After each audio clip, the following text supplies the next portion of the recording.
আসসালামু আলাইকুম। এই মুহূর্তে আমি আছি মিঠামইন হাওড়ে। এখন দেখতে পাচ্ছেন একটা গাছের জমিতে আছি। এই যে গাছগুলো দেখতে পাচ্ছেন, এই গাছগুলো মূলত এমনিতেই হয়, তারা বীজ রোপণ করতে হয় না, কিন্তু গাছ জ্বালানোর পর এগুলোতে অনেক পরিমাণ সার দিতে হয়, কীটনাশক দিতে হয়। আর এই যে এখন শুকনো মৌসুম, এই শুকনো মৌসুমে তাদের গরুর খাবার একমাত্র এই গাছটাই। তারা কিন্তু বর্ষাকালে গরু পালন করতে গিয়ে অনেক হিমশিম খেয়ে যায়। এই 6 মাসে তারা যথেষ্ট পরিমাণ ঘাস পায়, এই ঘাস দিয়ে গরু পালন করে এবং গরুকে খাওয়াইতে পারে। এবং এই ঘাসটাই মূলত তাদের গরুর প্রধান খাবার।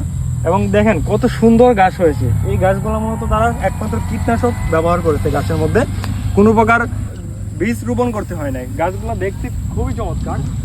হয়তো অনেকে দেখতেন ভিডিওতে, এই ধরনের গাছে আইসা অনেকে ছবি তুলে, শুয়ে ছবি তোলে। আসলে ছবি তোলার পরে হয় কি, কৃষকরা কিন্তু অনেক ক্ষতি হয়।